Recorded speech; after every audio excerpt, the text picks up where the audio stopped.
Soos ons laasweek vir julle verduidelik het, gaan hierdie groepie gaan uit na hulle kategese klas toe in die erediens. Van graad 5 af bly hulle in die kerk, waar hulle na die erediens het hulle dan sondagskool. Ok, môre julle, almal 'n plekkie? Ok, ek gaan sit, dan kan ek makliker vir julle kyk. Die ding net my skoot sit.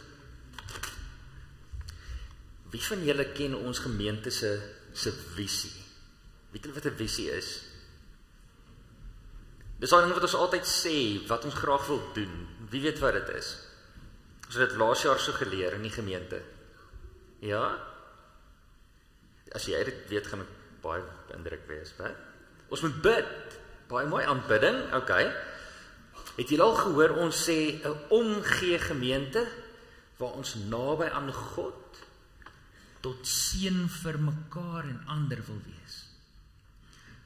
Het julle dit al gehoor? Ja, julle het dit al gehoor. Ek is seker julle het dit al gehoor. Nou wat beteken daai groot woordjie seën?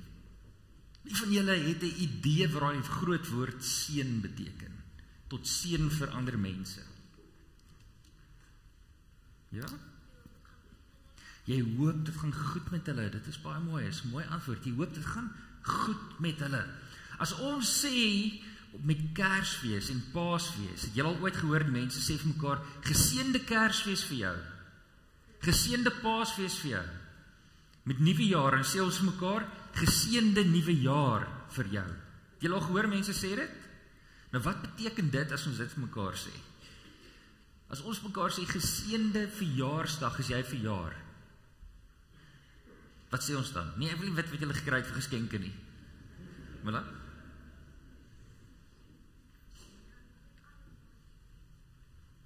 Dan? Wat sê Erisa? Ok, ek gaan nou hoor wat hy sê. Ok, kom ek sê geveling. Wanneer ons dit vir mekaar sê, dan sê ons, ek hoop dat jy verskriklik gelukkig sal wees. So as jy verjaar en iemand sê vir jou geseënde verjaarsdag, dan sê jy vir daai persoon, ek hoop dat jy baie happy sal wees. Nou wanneer is julle happy? Wanneer is julle geseën vir op jou verjaarsdag, wanneer jy wat kry? Wanneer jy jou geskenke kry, okay. Wanneer maatjies kom kuier, met Kersfees ook, nee. Soos iemand vir jou sê met Kersfees, geseënde Kersfees, en hulle sê vir jou gelukkige Kersfees, dan weet ek julle dink daai groot Kersfeesboom met al die geskenke onder dit, nee. Om happy te wees. Wanneer is julle happy? Kom vra so, wanneer is julle sad? Ja? Wil nie buite kan gaan speel nie, soms sad, ja. As ons seer gekry het, ja. As iemand dood gegaan het, as ons pak kry, okay. Wanneer dit nie goed gaan met ons soos wat ons wil hê nie, dan sê ons, ek is nie happy nie, en daarom is ek nie geseën nie. Soos ons sê in die kerk, ons wil hê mense moet geseën wees, dan sê ons vir hulle, ons wil hê hulle moet happy wees. Wie van julle ken ons volkslied? Wie van julle ken ons landslied wat ons sing? Het julle al in die skool geleer? Okay. Hoe begin hy? Wie kan sing? Suid-Afrika. Hoe begin hy? Ja? Nkosi Sikeleli. Nou wat beteken Nkosi Sikeleli? Wie weet wat dit beteken? God seën Afrika, dit is so mooi. Ek hoop die groot mense het geweet, God seën Afrika. So wanneer ons volkslied sing, dan begin ons hier te sê dat ons hoop dat almal in Afrika happy sal wees. En bly sal wees. Nou wanneer is almal in Afrika happy? Dink julle? Ja? Wanneer daar niks load shedding is nie. Baie dankie. Wanneer daar nie load shedding is nie. Wat nog? Wanneer almal kos het om te eet. Wanneer almal 'n dak oor hulle koppe het, 'n bed om in te slaap. Wanneer niemand siek is nie, as daar nie oorloë is nie. Dan is mense gelukkig. So ons sê, wanneer ons sê God seën Afrika, dan sê ons hoop dat alles gaan net goed met alle mense. Maar dink julle dit is wat die Bybel vir ons leer? Kom Matthys leer vir julle geheim. En dis al wat ek vandag wil hê julle moet onthou. Wanneer is ons genuine happy? Wanneer is ons gelukkig? En wanneer ons hierdie liedjie sing, God seën Afrika, dan sê ons eintlik dat ons wil hê dat almal in Afrika moet vir liewe Jesus leer ken. Dat almal moet weet hoe lief Jesus vir hulle is, dat Jesus in hulle harte bly. Want dit is wat die woordjie seën eintlik beteken. Al gaan dit sleg, al kry jy pak sla, al kry jy nie die geskenk wat jy wil hê nie, al raas juffrou by die skool met jou. Jesus is by jou en Jesus is verskriklik lief vir jou. En daarom is jy altyd geseën. Daarom het jy altyd rede om bly te kan wees. So as jy volgende keer sad voel, en jy sit en jy wil huil, dan onthou jy hierdie woorde van ons landslied, God seën Afrika, en onthou jy is ook geseën, want Jesus is by jou en Jesus is verskriklik lief vir jou. En wanneer ons bid, dan bid ons dit vir alle mense. So wanneer ons in ons gemeente sê, omgee gemeenskap, waar ons naby aan God tot seën vir mekaar en ander leef, dan wil ons eintlik hê, dat almal moet weet hoe lief Jesus vir hulle is, en dis ons wat dit vir hulle moet sê. So by die skool, wie van julle is in die kleuterskool? Klomp van julle is in kleuterskool, nee? Ja, wie van julle is in die skool? By die skool moet julle vir maatjies wys, hulle moet happy wees want Jesus is by hulle. Gaan julle dit onthou? Sê ja asseblief. Ja. Is julle happy? Ja. Omdat julle by die kerk is of omdat Jesus lief is vir julle? Albei, dis die antwoord wat ek gesoek het. Albei. Okay, julle kan gaan, saam met julle mense, dankie.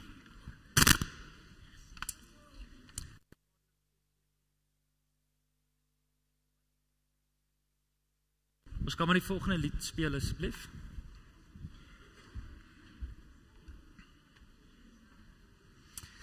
Ons gaan ons volgende lied sing, terwyl die kinders uitbeweeg, lied 464, O Heer my God, as ek in eerbied wonder.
Nou kan ek ordentlik vir julle welkom sê vanoggend.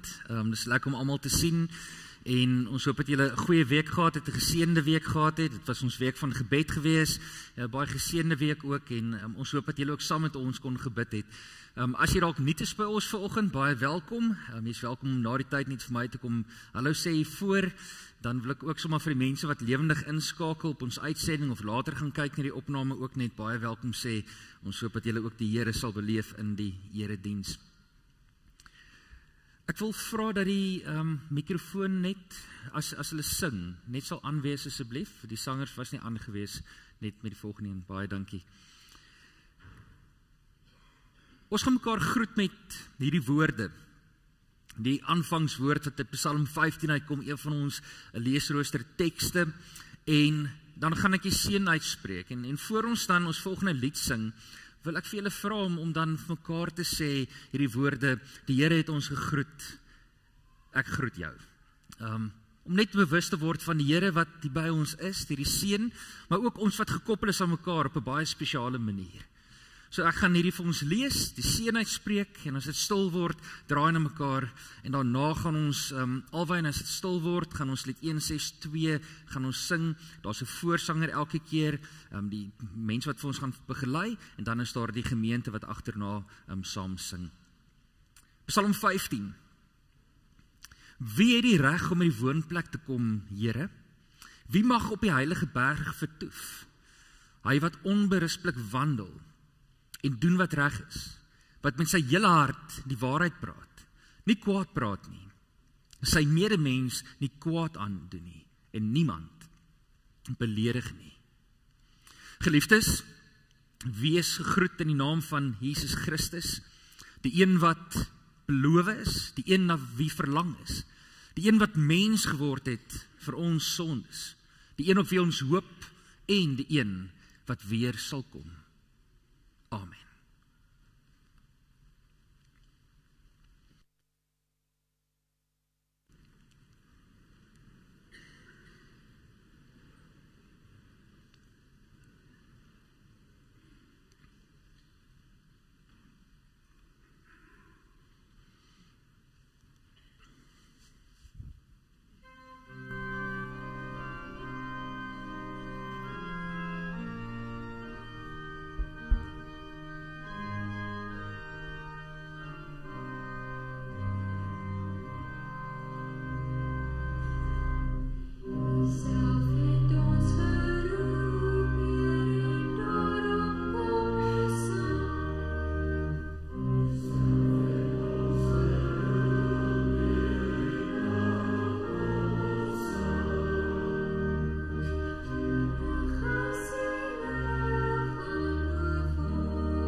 In ons kerklike tradisie het ons deur die jare het ons geleer dat ons in ons kerklike ritme ook dink aan God se wet en ook dan dink aan hoe ons dikwels nie die wet nakom nie. En ons dan baie keer maar ons eie skuld moet bely. En dalk is dit goed dat ons so in die begin van die jaar voor ons 2023 werklik ingaan, net weer bewus sal word van wat die Here van ons verwag. En ons selfs 'n bietjie meet aan dit. Nou weer eens die leesrooster teks help ons vandag hiermee in Micha 6 en dit sê vir ons die volgende: Die Here het 'n saak teen sy volk. Hy het Israel aangekla. My volk, wat het ek jou aangedoen? Hoe het ek jou moeg gemaak? Antwoord my. Ek het jou uit Egipte gebring. Ek het jou uit die plek van slawerny gered. Ek het Moses gestuur om jou te lei, ook vir Aaron en Miriam. Mens, die Here het jou bekend gemaak wat goed is. Hy vra van jou dat jy reg sal laat geskied, dat jy liefde en trou sal bewys, dat jy bedagsaam sal lewe voor jou God. Die Here is besig met 'n regsaak teen sy volk, want hy doen vir hulle al hierdie goed. Hy bewys heeltyd sy liefde aan hulle en hulle draai heeltyd weg van hom af. Hulle kies heeltyd om die rug op hom te draai. En dan vra die Here vir hulle eintlik pleitend, wat het ek julle aangedoen? Hoekom is julle moeg vir my? En dikwels as ons kyk na die wêreld rondom ons waarin ons leef, dan is dit baie keer asof mense kwaad is vir God. Asof mense hulle rug draai op die Here. Asof mense net moeg is vir geloof en vir godsdiens en vir die Here. Die Here vra dat ons sal terugdraai na hom. Die Here vra dat ons naby aan hom sal leef. Hy vra dat ons geregtigheid sal seëvier, dat ons liefde en trou sal bewys, dat jy bedagsaam sal wees vir die Here in alles wat jy doen, oral waar jy gaan, by die huis, tussen jou vriende, by die skool, by die werk, oral, bedagsaam vir hom. Ek gee 'n paar oomblikke van stil gebed. Daarom wil ek graag hierdie kers aansteek aan my linkerkant om erkenning te gee aan die wet van die Here, dat hy sekere eise aan ons stel en dat ons baie keer uit ons eie menswees nie daaraan kan voldoen nie.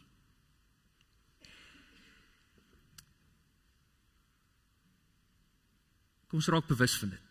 En kom ons sê vir die Here, jammer Here, dat ek soms nie doen wat U van my vra nie.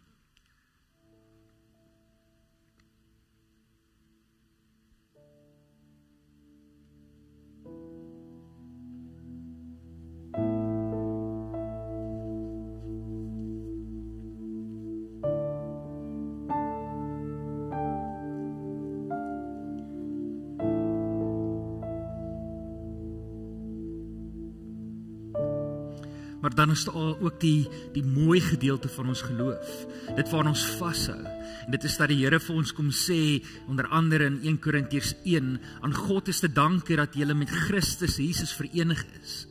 Hy het vir ons geword die wysheid wat van God kom, die vryspraak, die heiliging en die verlossing.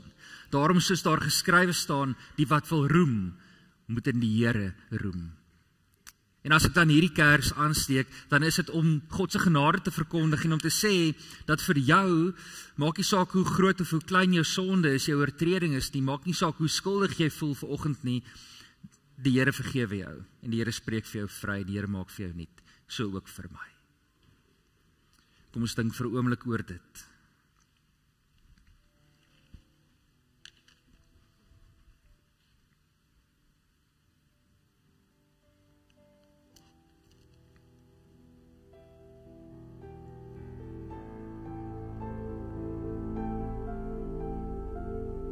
En wanneer ons die Here se wet hoor, en ons bly ons skuld en ons ontvang genade, dan versterk dit ons geloof, want is die doel, dit laat ons groei. En dan luister ons na die apostoliese geloofsbelijdenis, en ons sê, dis wat ek in my hart glo. Ek doen dit vandag as 'n gebed, Ek wil u vra om die oë toe te maak en te luister na hierdie woorde. Kom ons bid saam. Ek glo in God die Vader, die Almagtige, die skepper van die hemel en die aarde, en in Jesus Christus, sy engebore Seun, ons Here, wat ontvang is van die Heilige Gees, gebore is uit die maagd Maria, wat gelei het onder Pontius Pilatus, gekruisig is, gesterf het en begrawe is, en wat ter helle neergedaal het, wat op die 3de dag weer opgestaan het uit die dode, wat opgevaar het na die hemel en sit aan die regterhand van God, die Almagtige Vader, van waar hy sal kom om te oordeel, die wat nog lewe en die wat reeds gesterf het. Ek glo in die Heilige Gees. Ek glo aan 'n heilige, algemene, Christelike kerk, die gemeenskap van die heiliges, die vergewing van sondes, die opstanding van die vlees en 'n ewige lewe. Amen. Geliefdes, dit is dan lekker om met 'n skoon gewete die woord van die Here te kan lees. En ons gaan vanoggend lees uit Matteus 5 uit, en ek moet nou nogal sê dat dit 'n uitdagende teks is. Ek dink ons sê dit baie keer. Ek dink sommige tekste is uitdagend in die uitleg daarvan, maar ander tekste is uitdagend in die boodskap, want dit is nie altyd 'n maklike boodskap om te hoor nie, of om oor te dra nie. En hierdie is nogal een van daai boodskappe wat nie so maklik is nie. Nou, dis een van Jesus se eerste boodskappe wat hy gee. Jesus begin in die evangelie van Matteus, begin hy met sy werk op 'n jong ouderdom, Jesus 27, 28 jaar oud, en dan begin hy vir die mense te preek, dis nadat hy sy disippels geroep het.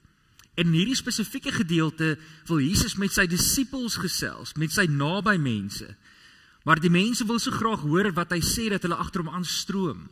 En dan gaan Jesus teen die berg op, en hy nooi sy disippels saam, en dan kom al die mense agterna om te kom hoor wat Jesus vir hulle wil vertel. Maar eintlik is hierdie vir die disippels. En dan word dit 'n preek, die eerste preek eintlik in die Nuwe Testament, waar Jesus oor 2 hoofstukke, wel eintlik 3 hoofstukke, 5, 6 en 7 vir hulle preek. Ons noem dit die bergpredikasie.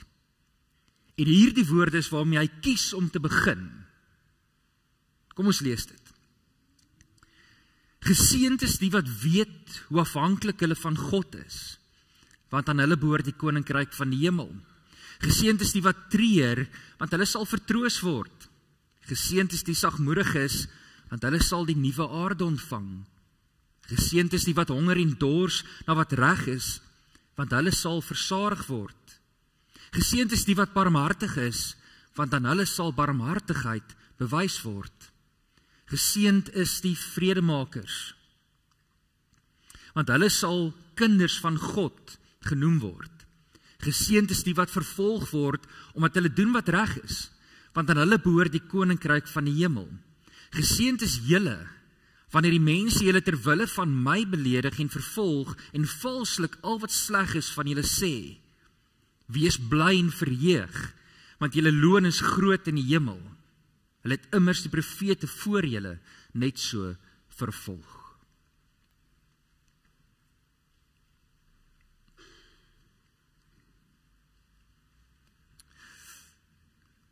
Ek het klaar met julle hieroor gesels.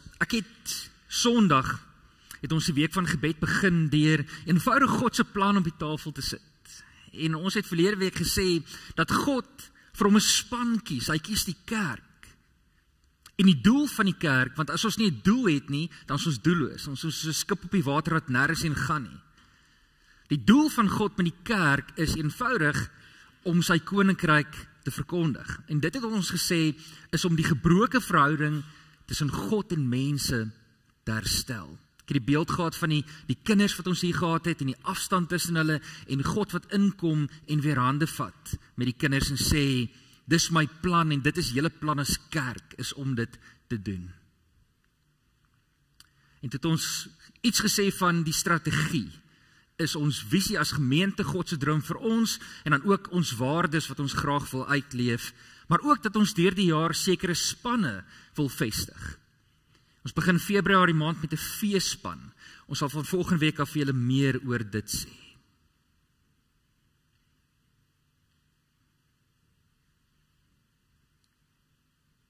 Maar wanneer ons praat oor spanne, en veral God se span, dan is daar 'n baie belangrike perspektief wat ons moet verstaan. En dit is wat Jesus vandag met sy disippels oorgesels in die teks. Is 'n perspektief wat hulle moet verstaan wanneer hy vir hulle inroep in sy eerste span in.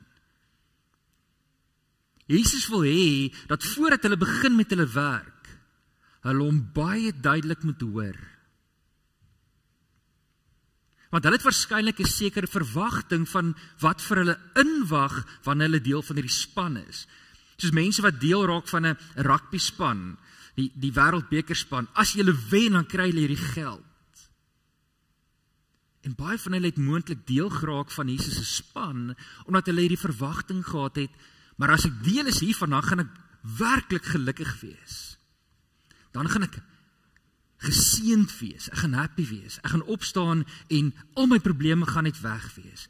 Ek gaan geld hê, ek gaan status hê, ek gaan 'n dorp instap en mense gaan sê, daai persoon is deel van Jesus se span. En wanneer ons praat van spanwerk, dan is dit baie belangrik dat ons in die begin vir mekaar ook moet sê, wat is Jesus se belofte vir ons as 'n span? En dit vra vir ons 'n kopskuif. Dit het van die disippels se kopskuif gevra. Dit gevra dat hulle 'n ander perspektief moet kry oor die lewe en wat dit beteken om werklik geseënd te wees en werklik gelukkig te wees. As jy vanoggend hier in die kerk sit, wat bepaal jou geluk? Wat sit 'n glimlag op jou gesig? Wat laat jou hart sing? Wat laat jou opstaan in die oggend? Wat sien julle op die bord? En miskien wil ek vir die jong mense wat in die kerk is vra, die tieners wat altyd skaam is om my te antwoord. Wat sien julle op die bord? Wat is daai? Wie wil my antwoord? Sê gou? Hier in die linkerkant daai groen ding, wat lê op die grond? Ek hoor fluistering, sê gou hard. Wie was dit? Dankie. Nou spoil jy dit. Wie sien 'n 6? Sit julle hand op. Wie sien 'n 9? Dit hang af van waar jy kyk, né? Nee. As jy van die ene kant af kyk, sien jy 'n 6. As jy van die ander kant af kyk, sien jy 'n 9. En dit gaan alles op perspektief.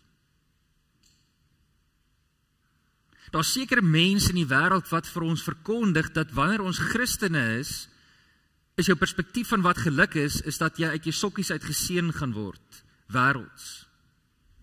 En dan is daar 'n ander perspektief wat Jesus vir sy disippels leer om te sê, as jy my volg en deel is van my span, gaan jy uit jou sokkies geseën wees, maar uit 'n ander hoek uit 'n geestelike hoek uit.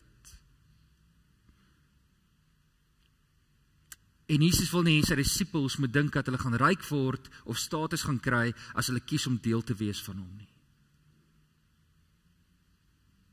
Hy sit juis 'n klomp ander goed op die tafel. Wanneer is die wêreld gelukkig? Die internet het vir my hierdie antwoorde gegee.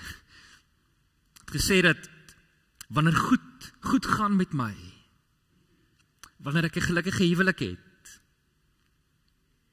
wanneer ek kinders het wat gehoorsaam is en doen wat ek sê, wanneer ek 'n vriendekring het wat my ondersteun en bystaan,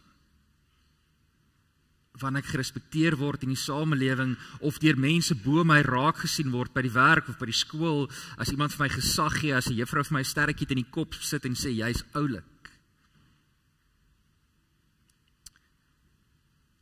As daar altyd 'n oop deur is vir my by my vriende, as ek 'n nuwe kar kan kry of 'n nuwe horlosie kan kry of 'n nuwe huis kan kry, as ek lekker is om by te wees,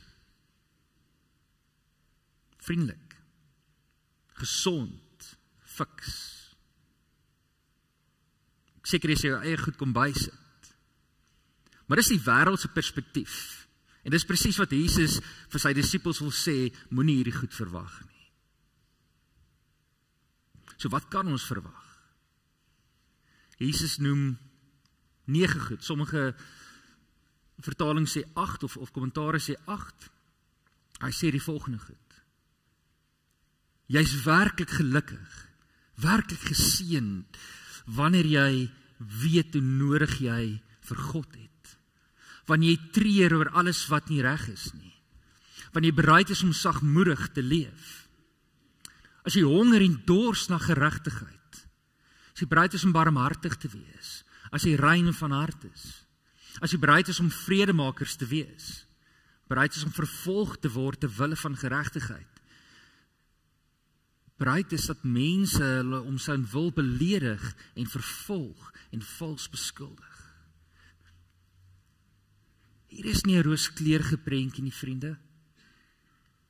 Maar is die eerste ding wat Jesus kies om in sy preek vir die mense te sê.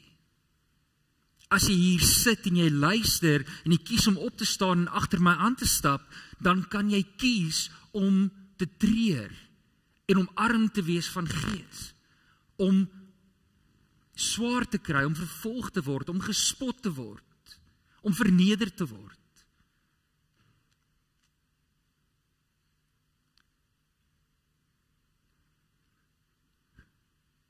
Vir hoe baie van ons is dit die perspektief oor geloof.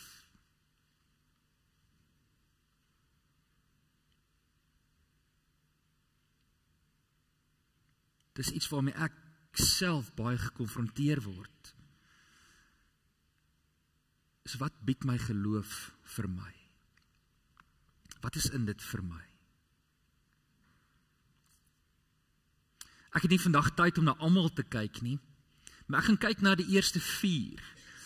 En in die omgeegroepe gaan ons kyk na die laaste 5. So as jy deel is van 'n omgeegroep, gaan julle daaroor gesels. Jy is altyd welkom om iewers in te skakel by 'n omgeegroep nog steeds. Maar dit is ook op die Linktree bronblad en van die antwoorde is ingewerk. So as jy dit op jou eie wil deurwerk by die huis in jou stilte tyd, vat dit, werk so 'n bietjie deur die ander 5, maar die beste plek gaan wees is in 'n omgeegroep. Nou ek kies hierdie eerste 4 omdat hierdie eerste 4 eintlik gaan oor God se geregtigheid. Die laaste 5 gaan meer oor barmhartigheid en praktiese goed in jou lewe. Die eerste 4 gaan meer oor ons verhouding met die Here en geregtigheid.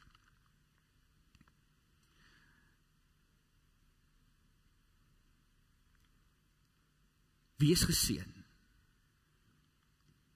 Mense wat, ekskuus daai en sny af daar, wat weet hoe nodig hulle vir God het. Dis wat arm van gees beteken. Is mense wat weet hoe nodig hulle die Here het.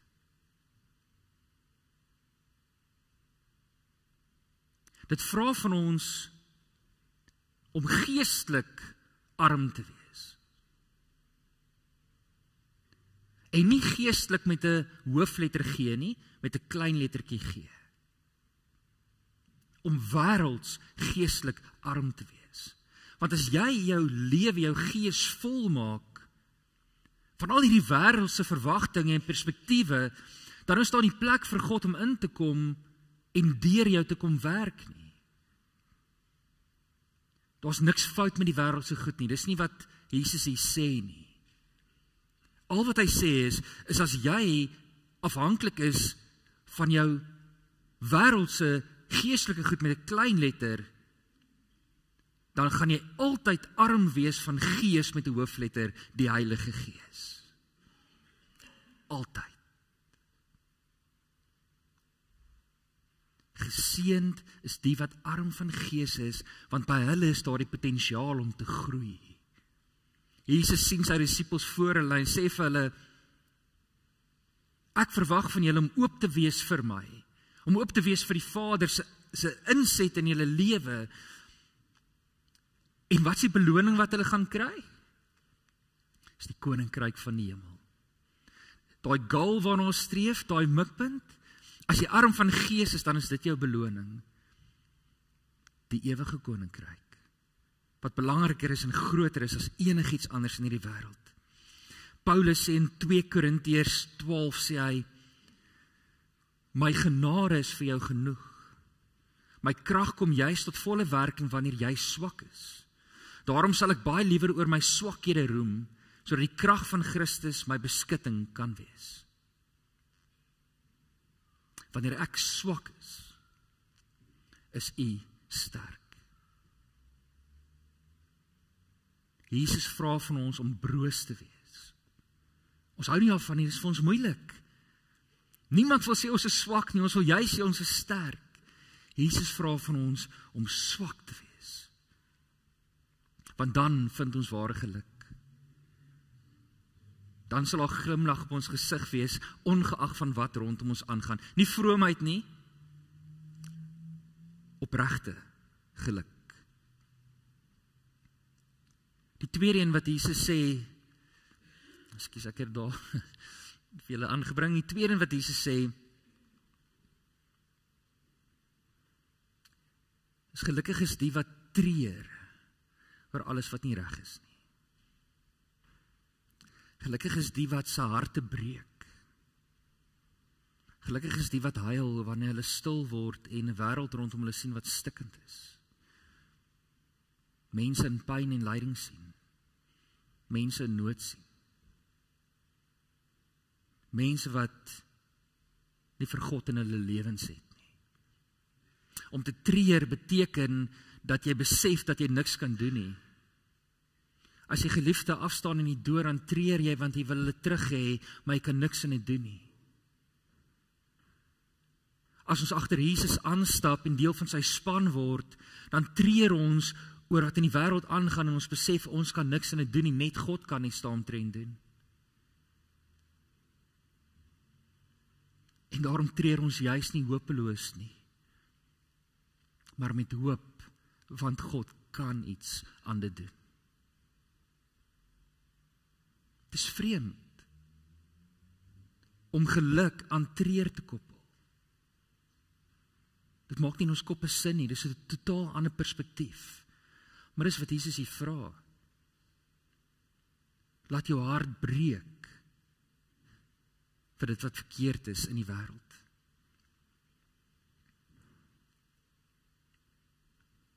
Twee Korintiërs 7 sê die volgende, en dis 'n baie interessante teks.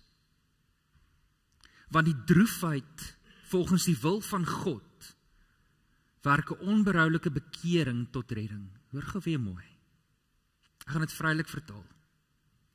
Om te treur oor God se wil lei na bekering en terugkeer. Maar die droefheid van die wêreld werk die dood. Om te treur oor die afwesigheid van wêreldse guns lei tot dood. Geestelike treur, bekering, wêreldse na dood. Die derde rede wat Jesus gee, is mense wat bereid is om sagmoedig te leef. En wat beteken sagmoedig? Dis iemand met 'n sagte hart. Dis iemand met 'n omgee hart. Dis iemand wat nederig is. Dis iemand wat bereid is om by Jesus op klip te gaan sit en te leer by hom. Want dis wat Jesus van sy disippels vra, as jy saam met my kom, los jou hoogmoedigheid agter. Stap saam met my in afhanklikheid en glo dat ek jou sal lei, dat ek vir jou sal versorg, dat ek vir jou sal sê wat jy moet doen. Totaal ander perspektief, om nie in beheer te wees nie, maar terug te staan en te sê, ek het nie.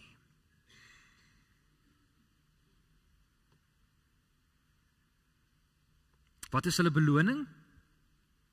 Wanneer hulle vir Jesus toelaat om deur hulle sagte harte te regeer, sal hulle eendag saam met hom regeer oor die nuwe aarde. Hulle sal langs hom sit en hulle sal regters wees saam met hom. En dan kom ek by die laaste een. En dit is mense wat honger en dors na geregtigheid. Wat is honger en dors? Dis die mees basiese instink wat ons het, om as ek dors is te drink en as ek eet is, as ek honger is te eet.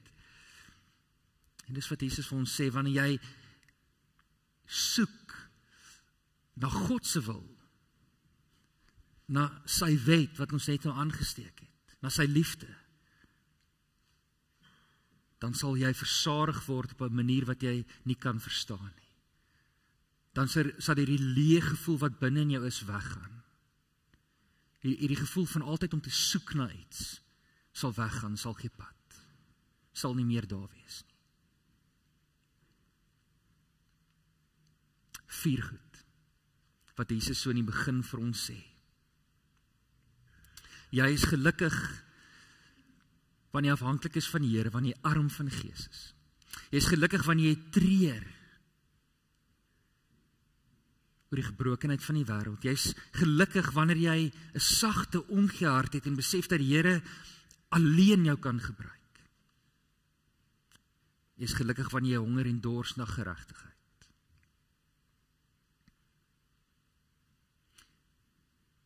Ek wil vir julle 'n oomblik gee dat hierdie so 'n bietjie kan insink. Ek is lief vir musiek. Ekskuus, nou begin hy nou speel. Ja, maar sorry. Ek is lief vir musiek en baie keer as ek sit en werk, dan het ek geestelike musiek op en hierdie liedjie pas my perfek by dit wat Jesus eintlik wil probeer sê. Die kern wat Jesus probeer sê is dat jy sal gelukkig wees wanneer jy my soek. Ek wil vir julle kom ons kyk eers na die lied, na die video, en dan gaan ek vir julle van die woorde lees vir ons staan. More than comfort we need the King, more than gifts we need the giver, more than blessings we need your presence, more than healing we need the healer. En dit is die boodskap van wat dit beteken om werklik gelukkig te wees. As jy kies om deel te raak van 'n Christelike span, 'n kerk soos hierdie, wat 'n doel het om God se koninkryk sigbaar te maak, dan kan ons nie vir jou 'n klomp wêreldse seëninge beloof nie. Ons kan nie vir jou beloof dat jy alles gaan kry wat jy wil hê nie. Jy is dalk die teenoorgestelde. Dat dit meer van jou gaan vra as wat jy gaan ontvang.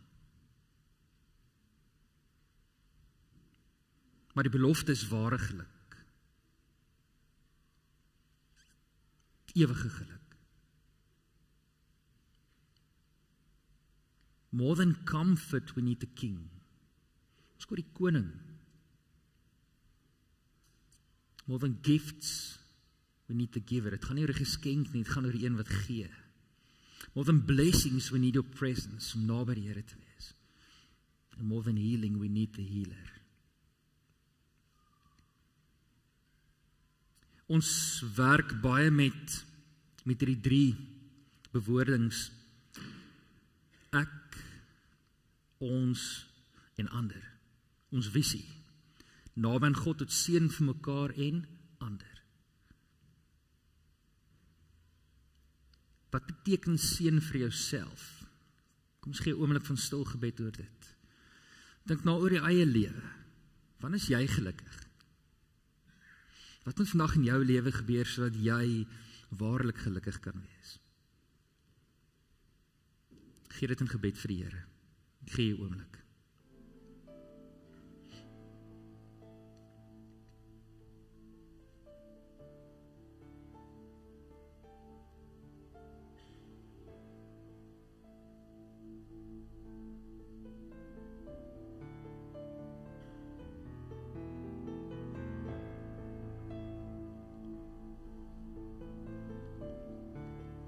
Jy kan in gebed bly by die Here.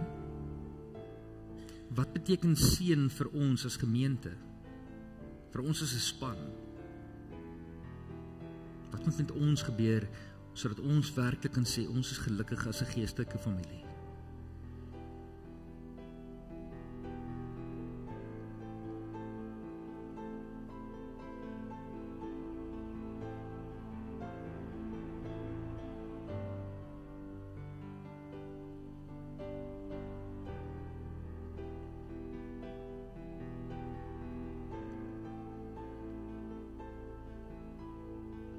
En die laaste een is, wanneer jy na die wêreld toe gaan, na ander mense en jy moet vir hulle boodskap gee van wat geluk is. Wat sê jy vir hulle?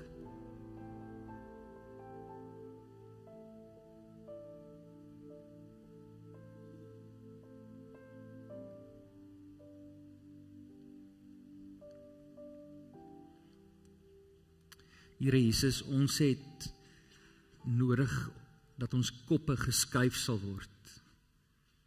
Ons het nodig om vandag op die klippe voor U te sit en vir onsself te vra, wat is ware geluk? Wat kan ons verwag van ons kies om saam met U te stap? En jammer dat ons dikwels meer verwag van U as wat U beloof vir ons. Jammer dat ons dikwels U beloftes meet aan die wêreldse dinge. Want ons het dit nodig, Here. Maar jammer dat dit bepalend word vir of ons happy is of nie. Daar is so baie mense wat diep ongelukkig is. En dalk met goeie rede, U ken hulle redes. Maar vandag is dit ons gebed dat hulle vrede en vreugde sal beleef oor U nabyheid, oor U krag.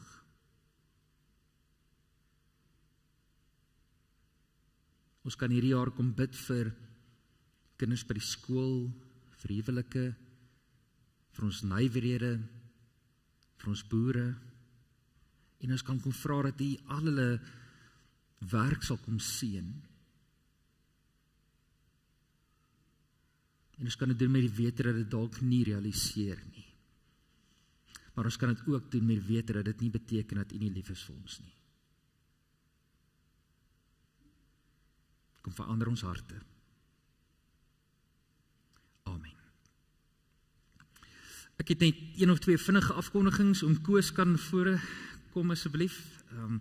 Oom Koos gaan so 'n bietjie met ons deel. Hy het die geleentheid gehad om 'n bietjie weg te gaan en op ander plekke mense te gaan leer ook. Ons sien baie uit na dit. Ek het vir hom gesê hy het net 5 minute vandag, maar volgende keer as hy weer kom, gaan ons vir hom langer kans gee.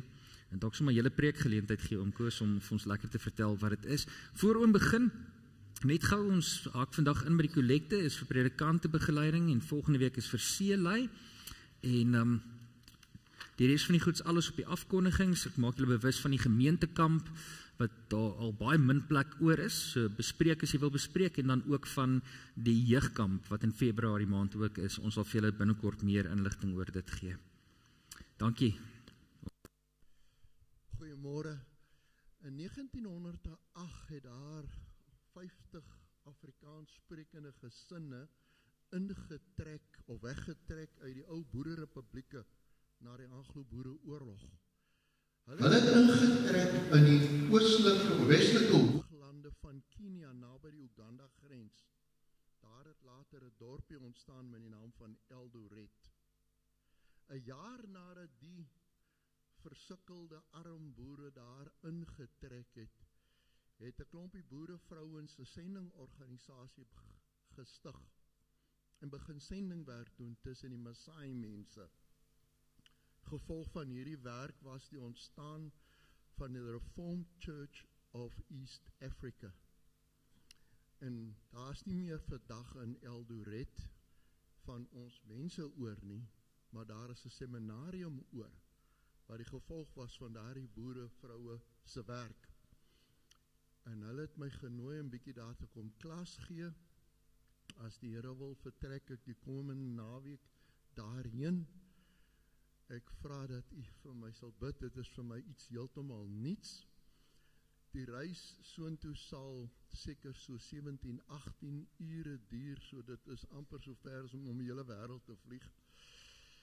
En dan het ek 3 ure klas per dag, wat vir my ouderdom 'n bietjie taai is, maar bid vir my, ek is baie opgewonde hieroor. Ag, en ek glo, dit is ook maar 'n manier, soos ons geleer het vandag, om 'n seën te wees vir ander. Dis maar die enigste doel wat ek het, om 'n seën te wees vir daardie mense van Eldoret. Reformed Church of East Africa, onthou dit, is een van ons dogterswerke. Dankie.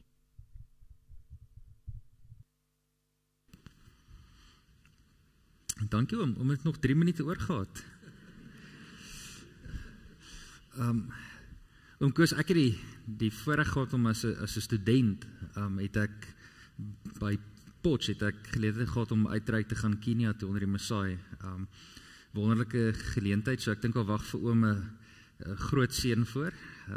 So baie sterkte met dit en wonderlike mense, ek sal dit nooit vergeet nie. Een van die vreemde belewennisse vir my is dat hulle baie lief vir hande vashou. So ek het vriende gemaak met 'n man op daai stadium, 'n Maasai warrior, die groot ou met die spies, en dan loop hy heeltyd hand met jou, hande vashou met jou. So ja, hierdie groot ouens, en dan is hulle sulke sagte harte. So baie seën vir oom ook met die werk daai kant. En ek hoop julle gee vir hom suur melk om te drink nie. Is dit oom raai dan weer? Okay, wonderlik. Ons gaan afsluit met ons laaste lied wat ons gesing het in die erediens ook. Ek wil vir die orkes net geleentheid gee. Ek wil werklik vra dat julle vir hom Koos ook sal bid vir hierdie reis vir hom ook. Oom moet sê as daar ander behoeftes is, as mense dalk vir oom wil kontak, ek weet nie waar daar is nie, maar hulle kan dalk sommer vir oom direk kontak. Okay.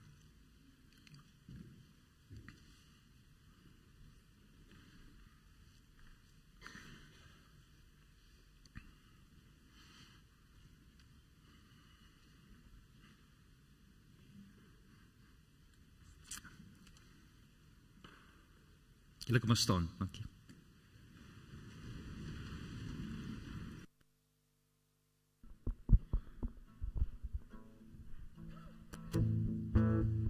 Die Here is my vesting, die Here is my krag, hy is my bron en hy is my redding, die een op wie ek wag.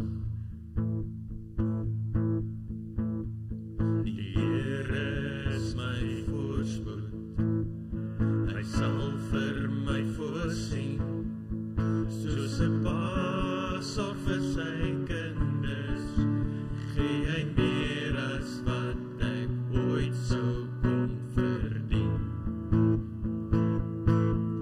Prys die Here, o my siel, prys die Here, want hy is goed. Prys die Here, als wat lewe, prys die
voor ek afsluit, ek het heeltyd wou ek iets sê en ek vergeet om dit te sê, so gaan dit nou sê.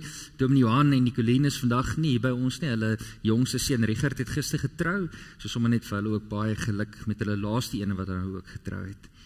Vriende, hierdie lied prys die Here. Die Here is my vesting, die Here is my krag, hy is die bron en hy is my redding, die een op wie ek wag. Dit som die boodskap eintlik op. mag jy werklik geluk vind in die Here. En mag jy dit doen, omdat jy weet, dat God in sy liefde, en deur die genade van sy Seun, en deur die kragtige werking van die Gees, altyd by jou is. Amen.